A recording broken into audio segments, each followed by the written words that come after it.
എവിടെന്നോ സംഘടിപ്പിച്ച ഒരു മനുഷ്യ തലയൂട്ടിയുമായി പോലീസ് സ്റ്റേഷനിൽ ഹാജരായി. ധർമ്മസ്ഥല ആശ്രമത്തിൽ കൊല്ലപ്പെട്ട ആൾക്കാരെ കുഴിച്ചിടാൻ അയാൾ സഹായിച്ചിട്ടുണ്ടെന്ന് കോൺഗ്രസ് ഭരിക്കുന്ന കർണാടകയിലെ പോലീസിനെ അറിയിക്കുന്നു. ഒരു തലയോട്ടിയുമായി വരുന്ന ഒരുത്തനെ സാധാരണഗതിയിൽ പോലീസ് പൊക്കി അകത്തിട്ട് അന്വേഷണം നടത്തേണ്ടതായിരുന്നു. പക്ഷേ പോലീസ് അനങ്ങിയില്ല.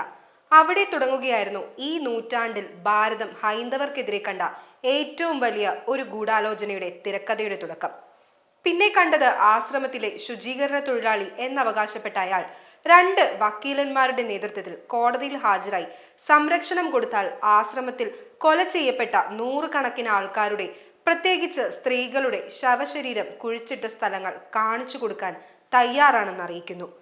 പിന്നാലെ വയസ്സായ ഒരു സ്ത്രീ മെഡിക്കൽ വിദ്യാർത്ഥിയായ തന്റെ മകൾ ആശ്രമത്തിൽ നിന്നും അപ്രത്യക്ഷമായെന്നും അവളെ കൊന്ന് കുഴിച്ചുമൂടിയിട്ടുണ്ടാവുമെന്നും നാടിനെ അറിയിക്കുന്നു. ഒട്ടും താമസിയാതെ നന്മമരം ലോറി മനാഫിന്റെ നേതൃത്വത്തിൽ ആക്ഷൻ കമ്മിറ്റി നിലവിൽ വന്ന് പ്രക്ഷോഭം പ്രഖ്യാപിക്കുന്നു.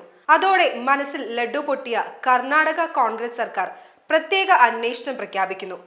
ഉടനെ തന്നെ ശവങ്ങൾ മറവ് ചെയ്തു എന്നവകാശപ്പെട്ട 13 സ്ഥലങ്ങളിൽ കുഴിക്കൽ ആരംഭിച്ചു. സുവർണാവസരം മുതലാക്കി കേരളത്തിലെ മാപ്രകൾ പതിവ് പോലെ ഹിന്ദു വിരുദ്ധ നിലവിളികളുമായി ശരീര കച്ചവടം തുടങ്ങി. പക്ഷേ അവകാശപ്പെട്ടതുപോലെ ഒരു ചുക്കും ചുണ്ണാമ്പും കിട്ടിയില്ല. ആകെ ഒരു സ്ഥലത്തു നിന്നും ഒരു പുരുഷന്റെ ശവത്തിന്റെ 15 എല്ലുകൾ കിട്ടുന്നു. ശാസ്ത്രീയ പരിശോധനയിൽ മരണം ആത്മഹത്യ ആവാനാണ് സാധ്യതയെന്ന് അന്വേഷണ സംഘത്തിന് വിവരം ലഭിക്കുന്നു. അതോടെ കാര്യങ്ങൾ കുഴഞ്ഞു മറിഞ്ഞു. ശുചീകരണ തൊഴിലാളി എന്നവകാശപ്പെട്ടവനെ പോലീസ് ആദ്യം പൊക്കി. തുടർന്ന് മകൾ നഷ്ടപ്പെട്ടു എന്നവകാശപ്പെട്ട സ്ത്രീയും വെട്ടിലായി. അവർ അവകാശപ്പെട്ടതുപോലെ അവർക്ക് ഒരു മകൾ ഇല്ലെന്നുള്ള വിവരം പുറത്തു വന്നു. അതായത് കുറച്ചുകൂടി വ്യക്തമായി പറഞ്ഞാൽ, മക്കളില്ലാത്ത സ്ത്രീയാണ് മകൾ നഷ്ടപ്പെട്ടു എന്ന് പറഞ്ഞ് ഒരു സ്ത്രീയുടെ ഫോട്ടോയുമായി രംഗത്ത് വന്നത്. ഫോട്ടോ വസന്തി എന്ന മറ്റൊരു സ്ത്രീയുടേതാണെന്ന് തെളിഞ്ഞിരുന്നു. ഇപ്പോഴിതാ തന്നെ ഭീഷണിപ്പെടുത്തി കള്ളം പറയിപ്പിച്ചതാണെന്ന് സ്ത്രീയും, പറഞ്ഞത് മുഴുവൻ കള്ളമാണെന്ന് സമ്മതിച്ച് ശുചീകരണ തൊഴിലാളിയും. ആരായിരിക്കും ഈ ഗൂഢപദ്ധതിയുടെ പിന്നിൽ?